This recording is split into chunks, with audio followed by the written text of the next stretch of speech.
दोस्तों आज इस वीडियो के माध्यम से विचारों की एक बहुत ही बड़ी रियलिटी मैं आप लोगों के साथ में शेयर कर रहा हूं। अगर आपने इस रियलिटी को समझ लिया ना, अगर आपने इस रियलिटी को जान लिया, अगर आपने इस रियलिटी को अंडरस्टैंड कर लिया, अपने जीवन में उतार लिया, इसका अगर आपने अभ्यास कर लिया ना, तो आप कभी भी ओवर थिंकिंग में नहीं जाएंगे, कभी भी आप एंजाइटी में नहीं जाएंगे, कभी भी आप पैनिक में नहीं जाएंगे, कभी भी आप ओसीडी में नहीं जाएंगे। मतलब आपको किसी भी प्रकार की जो साइकोलॉजिकल प्रॉब्लम है, जो मानसिक परेशानी है, वो आपको किसी भी सूरत में परेशान नहीं करेगी।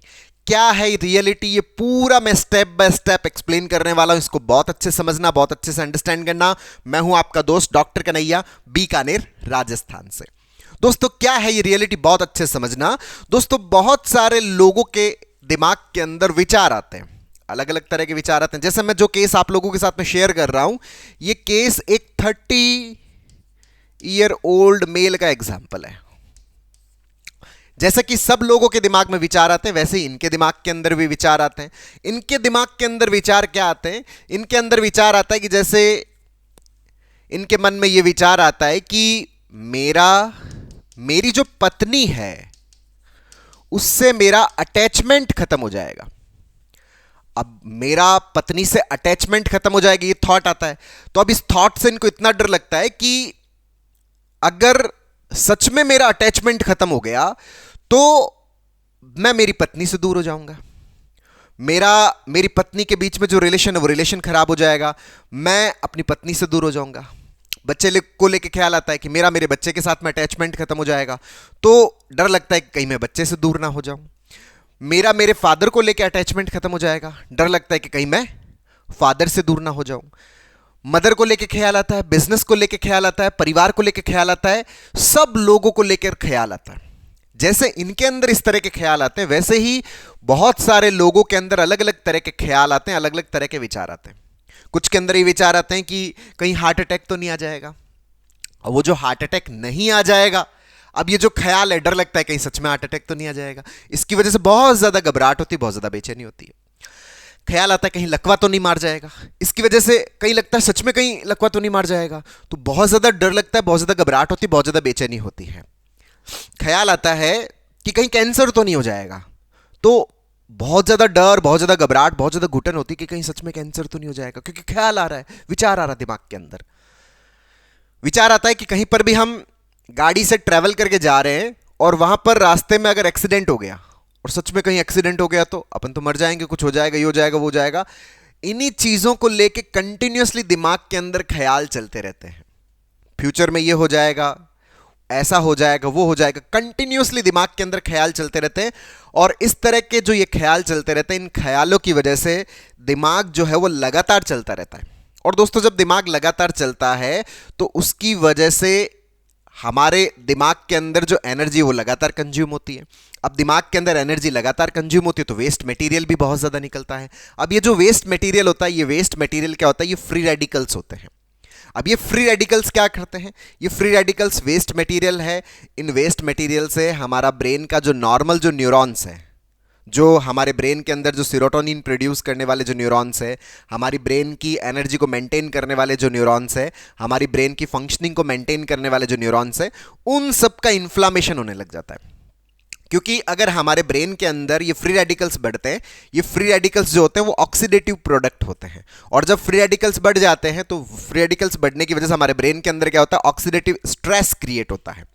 और जब ऑक्सीडेटिव स्ट्रेस क्रिएट होता है तो उस ऑक्सीडेटिव स्ट्रेस की वजह से हमारे जो न्यूरॉन्स हैं, उन न्यूरॉन्स के अंदर क्या हो जाती है? इन्फ्लामेशन हो जाती है। और जैसे ही इन्फ्लामेशन होती है तो हमारे ब्रेन के जो अलग अलग जो न्यूरॉन्स है, जैसे सीरोटोनिन प्रोड्यूस करने वाला न्यूरॉन है, उसका इन्फ्लामेशन हो गया तो सीरोटोनिन का प्रोडक्शन कम हो जाएगा। अब सीरोटोनिन का प्रोडक्शन कम हो गया तो अब सीरोटोनिन ब्रेन के अंदर कम उपलब्ध है, तो उसकी वजह से हमें बहुत ज़्यादा लो फील होता रहता है, घबराहट सी होती रहती है, बेचैनी सी महसूस होती रहती है। उसकी वजह से हमारा जो डोपामीन वाला न्यूरॉन है उसका इन्फ्लामेशन होता है, तो डोपामीन का प्रोडक्शन कम हो जाता है। उसकी वजह से हम खुशी महसूस नहीं कर पाते, हैप्पीनेस महसूस नहीं कर पाते। जो एसिटाइल कोलिन है उससे रिलेटेड न्यूरॉन का इन्फ्लामेशन होता है, तो मेमोरी इश्यूज होते हैं। मतलब हम जो चीज़ों को जो याद करने वाला जो पार्ट है वो प्रॉपर नहीं रख पाते, फॉरगेटफुलनेस, भूल जाते हैं, सर वो क्या याद था, दिमाग में आता नहीं है। हमारा जो कॉन्सेंट्रेट करने वाला पार्ट है वो अफेक्ट होने लग जाता है। हमें याद तो है पर उस याददाश्त को हम यूटिलाइज नहीं कर पा रहे होते। और एक जो हमारी सबसे बढ़िया पावर होती है कि हम कोई भी संकल्प लेते हैं, उस संकल्प को हम पूरा करने की दिशा में काम करते हैं, तो यहां पर यह अफेक्ट होने की वजह से हम कामों को टालना शुरू कर देते हैं। इसके अलावा चीजों के ऊपर जो फोकस करने वाली जो हमारी कैपेसिटी है वो गड़बड़ हो जाती है। अब चूंकि ब्रेन जो है वो हमारी पूरी बॉडी को कंट्रोल करता है, अब ब्रेन अगर गड़बड़ करेगा तो हमारी पूरी बॉडी की फंक्शनैलिटी उसके अंदर भी गड़बड़ होता है, क्योंकि ब्रेन ऑटोनॉमिक नर्वस सिस्टम के माध्यम से, एएनएस के माध्यम से हमारी पूरी बॉडी को कंट्रोल करता है। अब अगर ब्रेन के अंदर साइकोलॉजिकल इश्यूज हो रहे हैं, ब्रेन ऑक्सीडेटिव स्ट्रेस में जा रहा है, ब्रेन के अंदर जो, अब दोस्तों जो ब्रेन की नॉर्मल प्रोडक्टिविटी को मेंटेन करने वाले जो न्यूरॉन्स हैं उनकी जब फंक्शनैलिटी के अंदर गड़बड़ पैदा होती है, हमारे ब्रेन के अंदर जो न्यूरोकेमिकल्स की कमी होती है उसकी वजह से हमारा जो ऑटोनॉमिक नर्वस सिस्टम है वो गड़बड़ करता है, उसकी वजह से हमारी पूरी बॉडी में अलग अलग तरह के सिम्टम्स पैदा होते हैं। जैसे हमारी सर्केडियन रिदम गड़बड़ होती है तो उसकी वजह से हमारा स्लीप साइकिल गड़बड़ हो जाता है, हमारा नींद का पार्ट है वो गड़बड़ हो जाता है, हमारे जो चक्कर वाली जो प्रॉब्लम है वो क्रिएट होने लग जाती है। कई लोगों को ब्रीदिंग प्रॉब्लम्स होती है, सांस खींच खींच कर लेना पड़ता है, मुंह खोलकर सांस लेना पड़ता है, वो हो जाता है। कईयों के चेस्ट में पेन होने लग जाता है जिसकी वजह से और ज़्यादा डर लगने लगता है कि कहीं सच में कोई हार्ट अटैक तो नहीं आ जाएगा। कई लोगों के पेट के अंदर जैसे गैस जैसा फील होना, पेट भारीपन सा महसूस होना, खाना प्रॉपर सी पच नहीं पाना, ये प्रॉब्लम्स क्रिएट होने लग जाता है। बैक पेन होने लगता है, पूरी बॉडी में दर्द हो रहा है, हाथों पांव में कंपन सा हो रहा है। अच्छा अकेले बैठते हैं तब सर ठीक है हाथों पांव में उतना कंपन महसूस नहीं होता, लेकिन जैसे ही लोगों के बीच में जाते हैं, जैसे ही पब्लिक के बीच में जाते हैं तो वहां पर हाथों पांव के अंदर कंपन सा महसूस होने लग जाता है।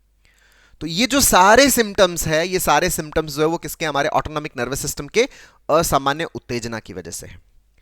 तो अगर मैं चाहता हूं कि मेरे ये सारे सिम्टम्स जो है वो नॉर्मल हो, तो मेरा एएनएस जो ऑटोनॉमिक नर्वस सिस्टम है वो मेरा क्या होना चाहिए, नॉर्मल होना चाहिए। एएनएस नॉर्मल कब होगा, जब मेरे ब्रेन के अंदर जो न्यूरोकेमिकल्स है उनका लेवल बढ़े। वो कब बढ़ेगा, जब मेरे न्यूरॉन्स का इन्फ्लामेशन है वो सही हो। वो इन्फ्लामेशन कब सही होगा, जब ऑक्सीडेटिव स्ट्रेस हटे। वो ऑक्सीडेटिव स्ट्रेस कब हटेगा, जब ऑक्सीडेटिव प्रोडक्ट्स है उनका प्रोडक्शन कम हो। वो कब कम होगा, जब मेरा ब्रेन है वो ओवर थिंकिंग से फ्री। ओवर थिंकिंग से कब फ्री होगा, जब मेरे दिमाग के अंदर ये जो ऑटोमेटिक जो नेगेटिव थॉट्स चलते हैं, नकारात्मक जो विचार चलते हैं, ये विचार खत्म हो। ये विचार कब खत्म होंगे, जब इन विचारों की जो रूट मैकेनिज्म है, जो हमारे नेगेटिव पैटर्न्स है, उन पैटर्न्स को हम खत्म करेंगे। और पैटर्न्स कब खत्म होंगे, जब हम प्रॉपरली सीबीटी का, कॉग्निटिव बिहेवियरल थेरेपी का अभ्यास करते हैं, प्रैक्टिस करते हैं।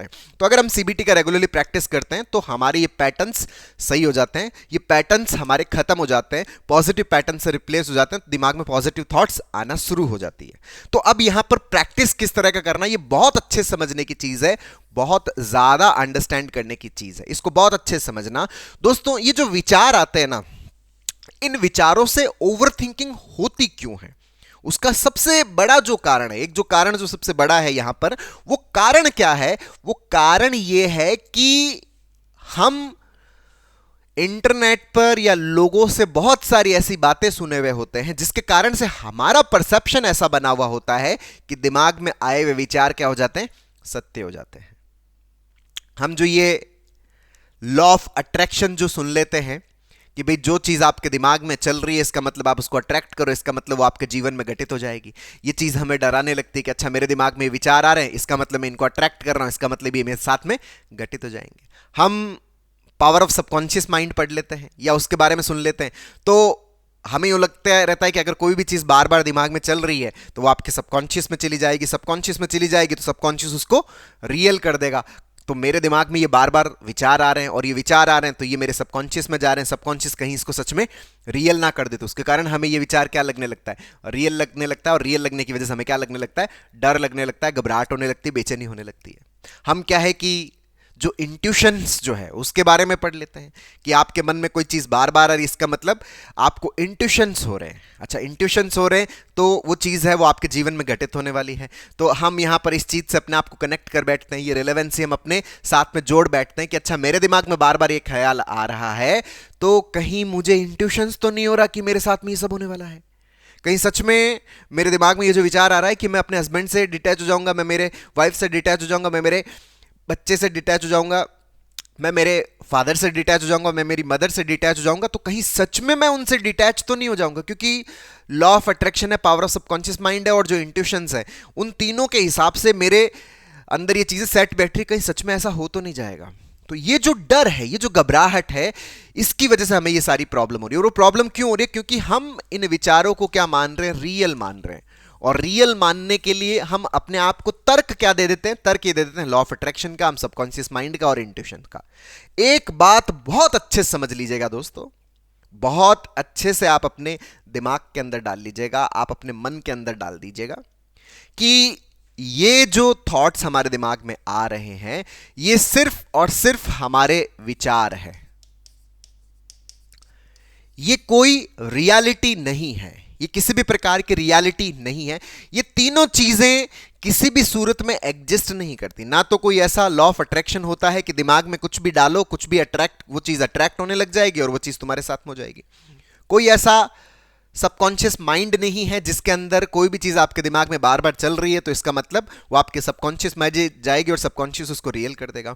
कोई भी ऐसा इंट्यूशन का पावर नहीं है कि आपके दिमाग में कोई चीज चल रही है तो आपको इंट्यूशन होगा और वो चीज आपके जीवन में घटित हो जाएगी। ये साइंटिफिकली ये तीनों चीजें एग्जिस्ट नहीं करती, ये सिर्फ और सिर्फ हमारे साइकोलॉजिकल फिनोमिना है। ये एक्चुअल में किसी भी तरह से एग्जिस्ट करने वाली चीज नहीं है, इस बात को बहुत अच्छे से समझ लेना।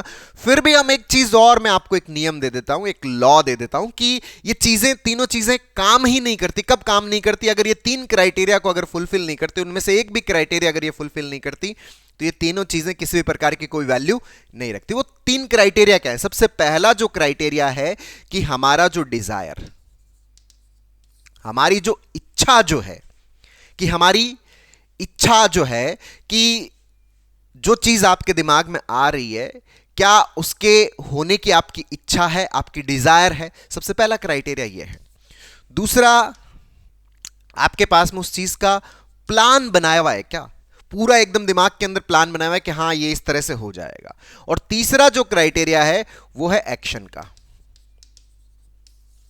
तो अगर हम इन विचारों की बात करते हैं तो इन विचारों में क्या मेरी इच्छा है कि मेरा डिटैचमेंट हो जाए? नहीं सर, मैं तो जुड़ के रहना चाहता हूं, मैं तो बहुत ज़्यादा प्रेम करता हूं उनसे, मैं तो हमेशा उनके साथ रहना चाहता हूं, मैं तो किसी भी सूरत में उनसे दूर जाना नहीं चाहता। क्या आप चाहते हो कि आपको हार्ट अटैक आ जाए? बिल्कुल नहीं। कैंसर चाहते हो? बिल्कुल भी नहीं। इस दुनिया का कोई भी व्यक्ति नहीं चाहता कि उसके साथ में हार्ट अटैक हो, उसके साथ में कैंसर हो, उसके लकवा मारे, या फिर वो अपने फैमिली मेंबर से डिटैच हो, या उसके साथ में एक्सीडेंट हो। तो डिजायर तो किसी भी सूरत में नहीं है। अच्छा, डिजायर नहीं है तो प्लान हमने बनाया है क्या? नहीं, मैं तो प्लान तो यही बनाता हूं कि मैं कैसे उनके साथ में जुड़ के रह सकता हूं, मैं उनकी हर बात मानता हूं, भले मेरा मन ना हो चाहे ना हो, फिर भी मैं उनकी सारी बातें मानता हूं, हर बात में मैं हाँ भरता हूं। तो प्लान तो किसका है? अटैचमेंट का, डिटैचमेंट का है ही नहीं। एक्शन क्या? आप उनसे दूर जाने का प्रयास कर रहे हो? नहीं नहीं सर, मैं तो 24 घंटे उनके साथ में रहने का प्रयास करता हूं, मैं तो 24 घंटे अपने आप को प्रोटेक्ट करने का प्लान करता हूं, कैसे मैं हार्ट अटैक से बच सकता हूं, कैसे, इन सब चीजों के ऊपर ही मैं प्लान करता हूं। अगर ये तीनों में से अगर एक क्राइटेरिया भी फुलफिल नहीं हो रहा ना दोस्तों, तो ये तीनों लॉ कचरा है, कुछ नहीं है, किसी भी तरह से काम नहीं करते। ये कोई यूनिवर्सल लॉ नहीं है, इस बात को बहुत अच्छे से समझ लेना। ये कोई यूनिवर्सल लॉ नहीं है।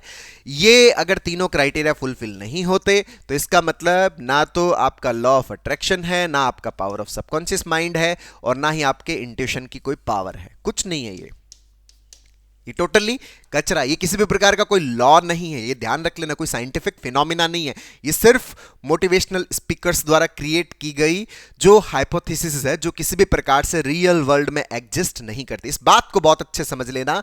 तो ये चीजें जब काम नहीं करती, ये कुछ है ही नहीं, तो ये जो विचार आ रहा है ना हमारे दिमाग में, ये सिर्फ विचार है, ये सिर्फ ख्याल है, इसके अलावा कुछ भी नहीं है। हमें अपने आप को बार बार ये बताना है कि ये सिर्फ और सिर्फ मेरा क्या है?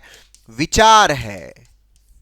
और विचार जो है वो क्या है? एक प्रकार की कल्पना है, एक प्रकार की इमेजिनेशंस है, जो किसी भी सूरत में हकीकत में कन्वर्ट नहीं होने वाली। ये सिर्फ कल्पनाएं हैं मेरी, ये सिर्फ विचार है और कुछ भी नहीं है। और जब ये विचार है, ये कल्पना है, तो हमें इसको रोकने का प्रयास नहीं करना, हमें इसको हटाने का प्रयास नहीं करना।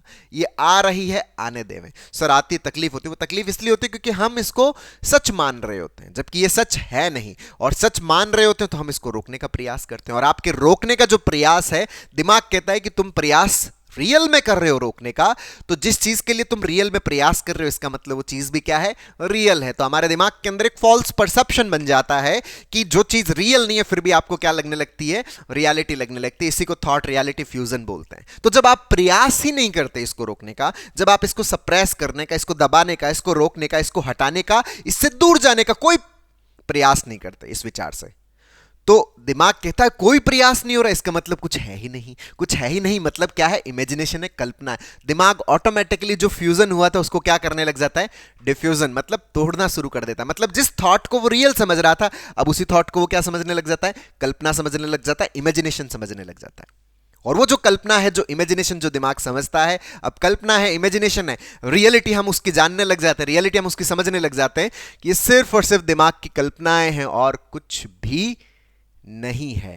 तो फिर दिमाग ओवर थिंकिंग करना बंद कर देता है। ओवर थिंकिंग करना बंद कर दिया तो हमारा दिमाग जो है वो ऑक्सीडेटिव प्रोडक्ट्स है उनका प्रोडक्शन कम कर देता है, तो ऑक्सीडेटिव स्ट्रेस कम हो जाता है, उसकी वजह से केमिकल इम्बैलेंसिंग जो है, न्यूरॉन का इन्फ्लामेशन कम होता है, इम्बैलेंसिंग वो वापस से बैलेंस हो जाती है, तो एएनएस शांत हो जाता है, तो जितने भी सिम्टम्स थे वो सिम्टम्स भी हमारे सारे के सारे गायब होने लग जाते हैं, हम नॉर्मल फील करने लग जाते हैं, अच्छा महसूस करने लग जाते हैं, बेहतर महसूस करने लग जाते हैं। तो दोस्तों ये एक प्रॉपर तरीका है कि हम किसी भी प्रकार का जो थॉट हमारे दिमाग में आता है, किसी भी प्रकार की एंजाइटी, किसी भी प्रकार का पैनिक, किसी भी प्रकार की ओसीडी है, उसको पूरी तरह से खत्म कर सकते हैं। लोग पूछते हैं अक्सर कि सर इसको 100% ठीक किया जाना पॉसिबल है? इसको 100 नहीं, 200% इसको पूरी तरह से मिटा पाना संभव है। 100% हम इसको पूरा खत्म कर सकते हैं अगर हम प्रॉपर सीबीटी का प्रैक्टिस करते हैं। ये पूरी तरह से खत्म हो जाता है। हम पूरी तरह से अपने जीवन के अंदर anxiety free, OCD free, depression free life जी सकते हैं। साइकोलॉजिकल प्रॉब्लम से मुक्त जीवन हम बहुत अच्छे से जी सकते हैं। तो दोस्तों उम्मीद करता हूं आपको ये वीडियो पसंद आया होगा। नीचे कमेंट बॉक्स में लिखकर जरूर बताइएगा, और अब तक यदि आपने मेरे यूट्यूब चैनल डीआरके टीवी को सब्सक्राइब नहीं किया तो प्लीज उसे सब्सक्राइब करें ताकि मेरे नए वीडियो का नोटिफिकेशन आप तक सबसे पहले पहुंचे। दोस्तों हम लोगों ने जो एंजाइटी है, जो पैनिक है, जो ओवरथिंकिंग है, जो डिप्रेशन है, जो ओसीडी है, इसके ऊपर एक स्टेप बाय स्टेप लर्निंग का एक पूरा सीबीटी का वर्कशॉप लॉन्च किया हुआ है, जिसका लिंक नीचे डिस्क्रिप्शन में, जिसको आप सीख करके, जिसको आप अपने अंदर इंस्टॉल करके, जिसको आप अपने जीवन में उतार करके अपनी साइकोलॉजिकल प्रॉब्लम से पूरी तरह से मुक्त होने का रास्ता ले सकते हो, पूरी तरह से फ्री हो सकते हो। तो दोस्तों इसका लिंक पूरा नीचे डिस्क्रिप्शन में, आप उसको इंस्टॉल करके अपने आप को साइकोलॉजिकल प्रॉब्लम से फ्री करने में हेल्प ले सकते हो। बहुत बहुत धन्यवाद दोस्तों। जय हिंद, जय भारत।